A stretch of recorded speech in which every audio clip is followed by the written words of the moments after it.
Right, Bismillah ar-Rahman ar-Rahim, nahmaduhu wa nusalli ala rasulil kareem, amma ba'd. Inshallah, so we will continue with the second lesson, and today we will look at things that break one's wudhu. And as we know that last week we did quite a few explanations on how to perform ablution. And so now, after we've done the ablution, we're now going to speak about certain activities that invalidate your wudhu. And obviously, there is not much, but one of the things that invalidates the ablution, the wudhu, includes for example, it is mentioned in the books of fiqh that كل ما يخرج من السبيلين. So activities that invalidate wudhu include urination and defecation. So that is one of the two main. If a person goes and relieves himself in the toilet, and if they exit anything from any of the passages, then obviously that person will need to take wudhu.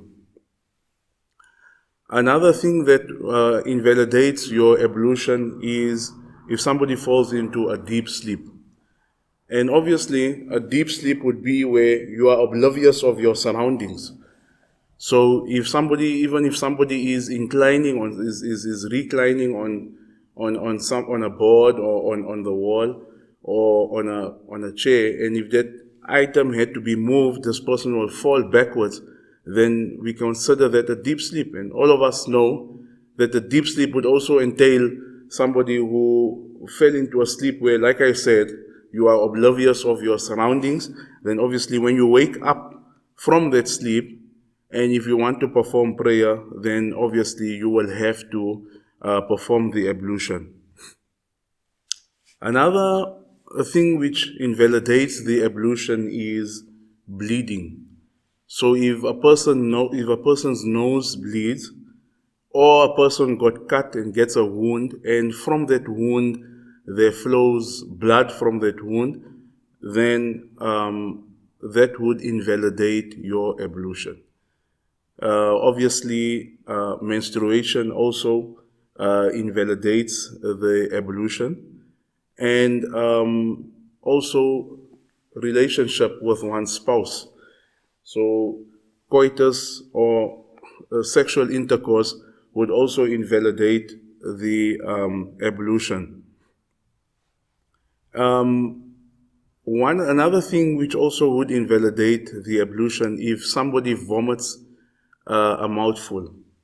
So if somebody is not well, or for some reason you vomit, if it's a small, if it's a little of, or if it's not a lot, then obviously you can just gargle your mouth and you can continue. We would consider you, if you had ablution before that, you would be considered to still be in ablution. But if a person vomits a mouthful where he cannot control himself, and he jerks it out, and it comes out, and he cannot uncontrollably, then obviously that person would have to perform ablution. Another is the breaking of wind, the releasing of gases from the body. That would also invalidate your ablution, and a person would have to perform the ablution. So let us be very careful when we're speaking, because later we will speak about the major bath, and obviously there are different things which invalidate the major bath, and here we're speaking of the lesser or the minor bath, which is called wudhu, which is lesser than the ghusl, which is the major bath. So here we're speaking about things which would invalidate your ablution. And Another thing which would invalidate the ablution is, like we had made mention, blood.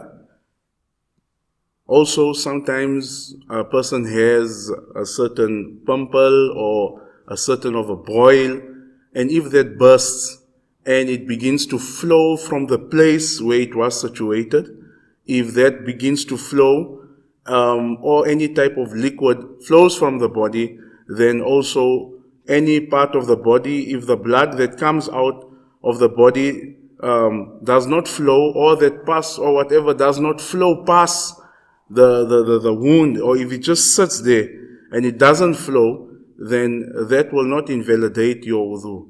But just as a precautionary measure, not to complicate things, once a person sees blood or pus or any type of liquid, it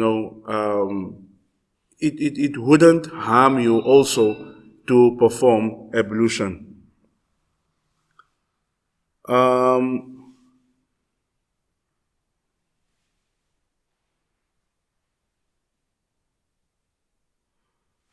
Also, like we had made mention, so a deep sleep is also something which would invalidate the ablution. If somebody faints, that also, because one would ask, what is the reason for a deep sleep and for somebody that faints, unconsciousness?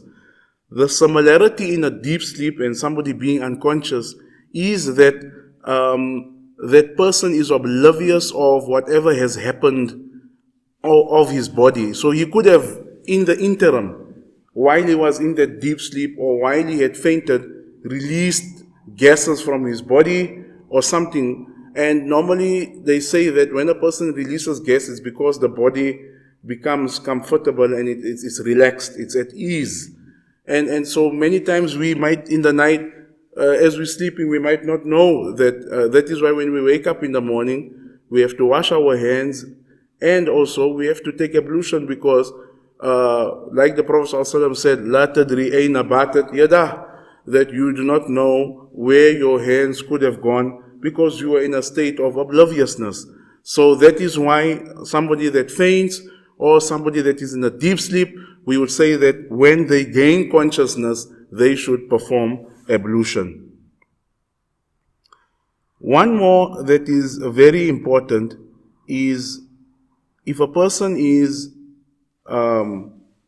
praying and for some reason this person laughs out loud in his prayer, which would be a very awkward situation, and these things happen. But Islam takes these matters not as trivial, but it takes it serious. So if a person is for some reason laughs out loud in his prayer, then the command is that this person should go and perform his ablution and begin his prayer. So that is also one of the things, laughing out loud in your prayer. I mean, if you could hear yourself and the person next to you could hear you, if that incident has to happen for any circumstance, then that person would have to perform ablution.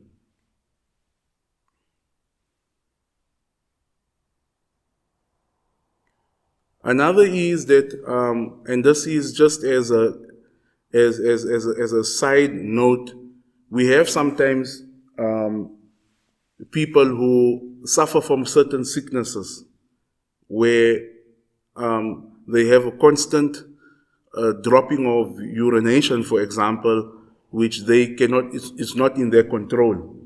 And so these are under the classification of the excused in the Islamic jurisprudence. They are excused, meaning that once they have performed ablution, then for that time period of prayer, like for example, from the beginning of the Fajr prayer till the end, when it ends, meaning that when the sun begins to rise, and we're coming close to the time of Dhuhr, so in the time period, this person, according to the laws of Islam will be considered as somebody who is in ablution, even though he might have this problem with him because he is excused.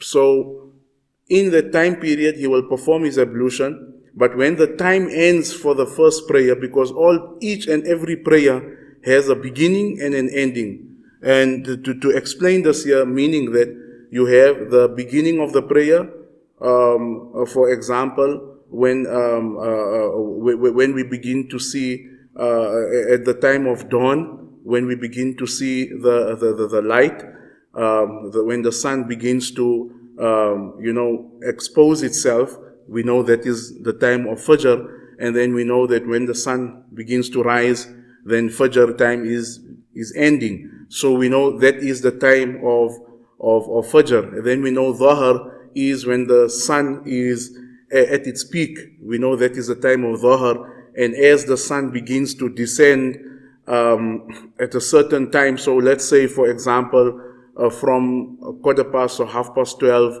right up until 3, 3:30, 4 o'clock, that would be your time period for your Dhuhr prayer. And then you have from 4, 4:30 till round about 5:30, 6 o'clock, which is for your Asr time prayer. And then you have from about 6, 6:30 till about 7, 7:15 for your from 6, 15 minutes or 20 minutes for your Maghrib prayer, and then after that till the sun begins to rise again, that's for your Isha prayer. So these are the times which have been stipulated for the prayers of the different times where you can perform that prayer within that time frame. So this person, when he makes, for one of the time frames, he makes ablution, then when the time frame ends, his ablution will also be invalidated, and he'll have to, for the new time frame, he'll have to perform ablution again. But this one here is obviously, whoever has this type of sickness will speak to the scholar of his locality, and it will be explained to him much more better. So that's why I said this is a side note. You can discuss these technical issues with your scholar. Another thing that would invalidate the ablution is getting drunk by taking alcohol, or drugs invalidates wudhu. So anything from marijuana, all of the type of drugs, all types of intoxications, whether it is 1 drop, whether it is 2 drops, whether it is a half a glass, will invalidate the ablution. And we know, just as a caveat, it is definitely forbidden to take intoxicating drinks, in any case. But it will invalidate, and a person will have to perform ablution after that. Okay, so these were some of the things that would invalidate the ablution. I just thought we'll make mention of, so some of the things.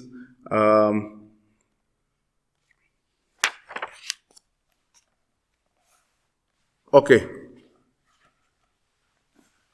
So now next, we are continuing on to the chapter on, like we made mention, of the major bath.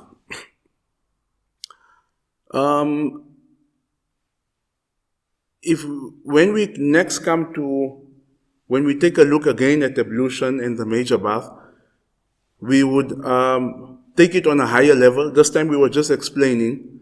So for the major bath, there is certain actions which are compulsory when you're taking the major bath. There is certain actions which are compulsory when we are taking the major bath. What are those compulsory? One is al-madmadah. What does madmadah mean? It means that you should gargle your mouth when taking the major bath. Water should enter the mouth, and you should at least gargle the mouth. The next is wal istinshaq. Istinshaq means that at least water should enter within the nostrils. Not sniffing it right backwards, but the nostrils should be washed.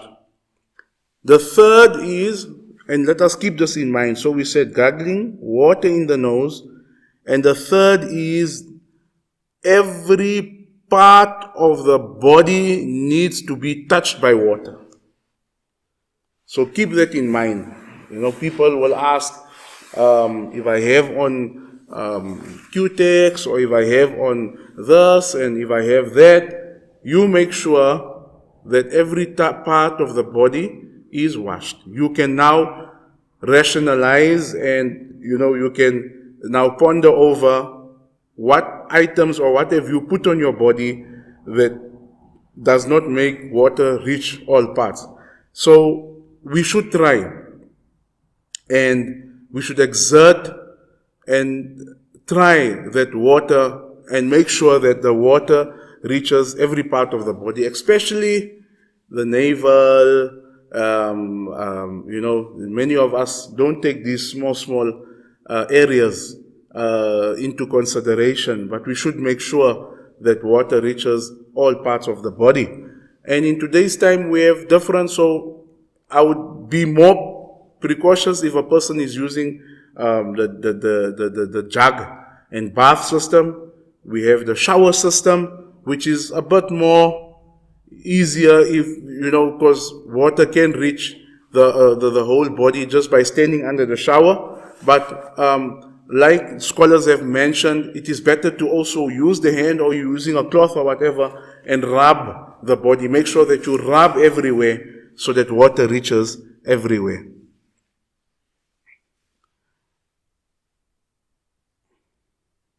Okay, so those that I made mention were the compulsory parts of the major bath, meaning that in the major bath, at least water should enter the mouth, water should enter the nostrils, and to make sure that water reaches the whole body. So we've covered things which is compulsory when you are going to take a major bath.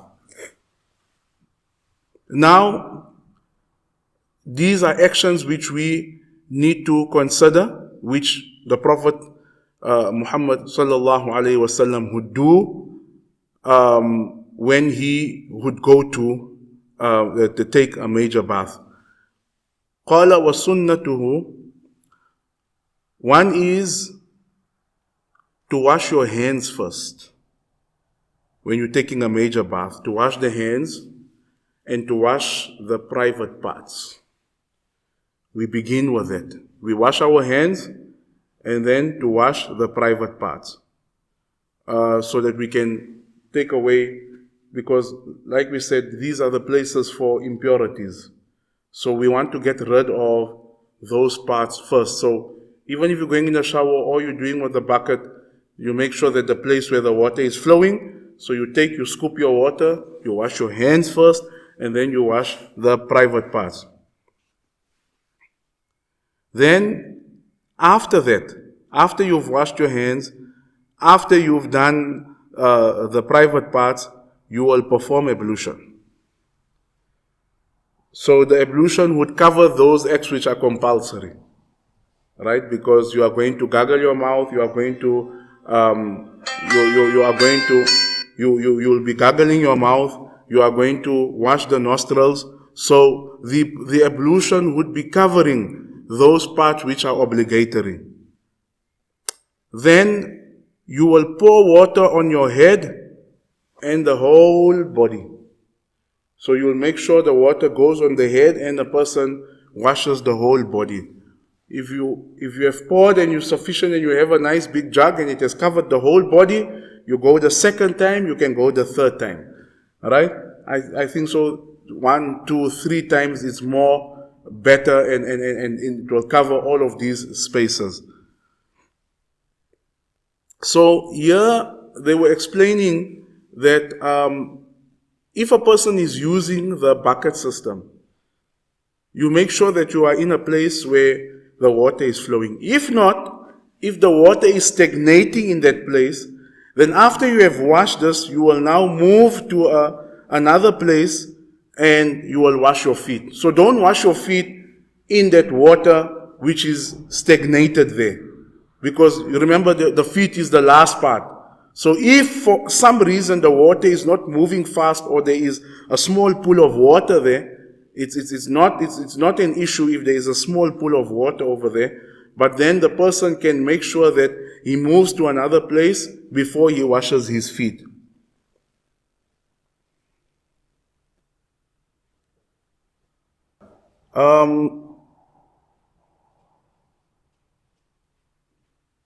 So now we have, for example, females who probably like they plait their hair, for example, braids or plaited hair or whatever. They do not need to open up those braids. They do not need to take them out.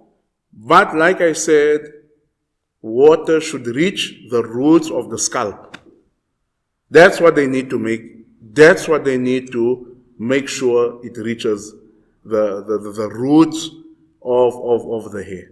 So you don't need to, there's no difficulty that that Islam is going to put pressure on you to open up the braids or the plaits or whatever style is on the head.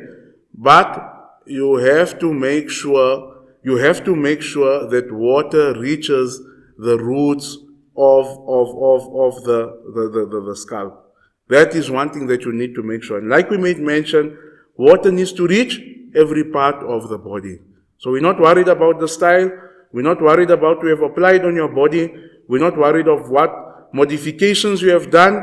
But when you are taking the major bath, one of the certainties that you need to have is that water should reach every part of the body.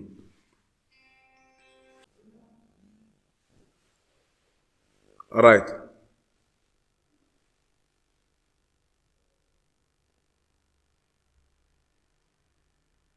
So even with a big beard, this will also be important when somebody has a big beard, that water reaches the roots of the beard. Obviously, somebody with thick hair, somebody with a big beard will also have to make sure that the water reaches the roots of all the roots of that part of the hair.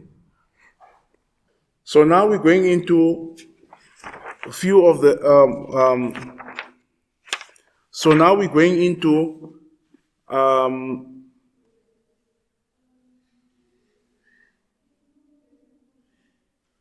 now we're going to end off with, and we'll end off the class with this here, what causes us, like we made mention, what caused us to perform the ablution. We said that if you want to pray, if you want to recite the Quran, and so forth. But remember, your ablution only stands if your body is pure. You can't be in need of a major bath, but you're doing ablution. So it works the other way around. You can always do ablution as long as your body is not in need of a major bath. Let me repeat that. You can always be in need of ablution as long as the body is not in need of a major bath. Alright? And you are not in need of ablution if your body is in need of a major bath. You first have to do the major bath and then you can do ablution. Right. Now let's see. So the most important here is for us to see what invalidates or when will a person need the major bath, because without the major bath, it's difficult to perform any rituals or any forms of worship. So the major bath, what would cause somebody to need the major bath?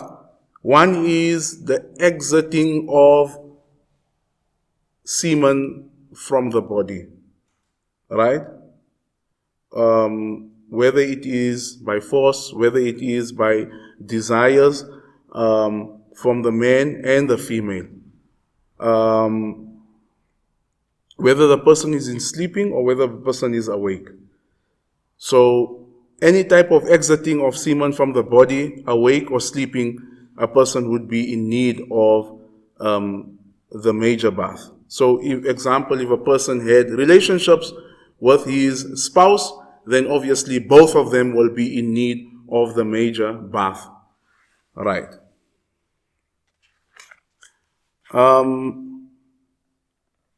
Another thing is, somebody would say, okay, yeah, this is very important to know that both of them will also need the major bath if you are beginning to have a relationship and a part of the private is inserted into the female, but nothing happens.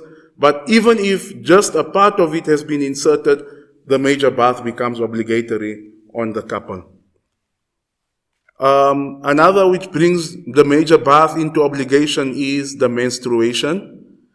If until the time period of menstruation, after that period, you will have to take a major bath, and then so that is also one of the issues that would cause a person to be in need of the major bath. Nifas is after birth, that period of time where the woman in that period, after that period, when the bleeding stops, then a person will be in need of the major bath. So for that period, they'll have to wait, and then when that period finishes, they'll have to take the major bath. The major bath is also on the day of Jumu'ah, the 2 Eids, and the day of Arafah. It is also beautiful to take the major bath on those times, especially for Jumu'ah and the Eid.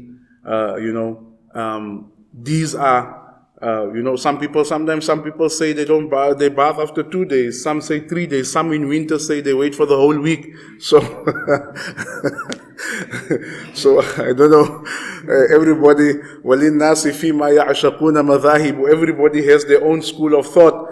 So some say they wait for 5 days, some bath every day. But here we're saying for Jumu'ah, for Eid, and for the day of Arafah.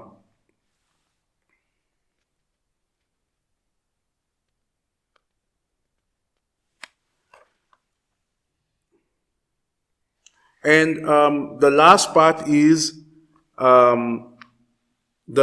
besides the semen, if somebody sees like just the water at the private parts, not the semen, but just the waterish part, that does not make the major bath compulsory on you. You can just take ablution and it will be fine. Please, these are some of the stuff. If we have missed anything, notify me in the comments and we can discuss. And also if you have any questions, we can discuss it. وآخر دعوانا أن الحمد لله رب العالمين.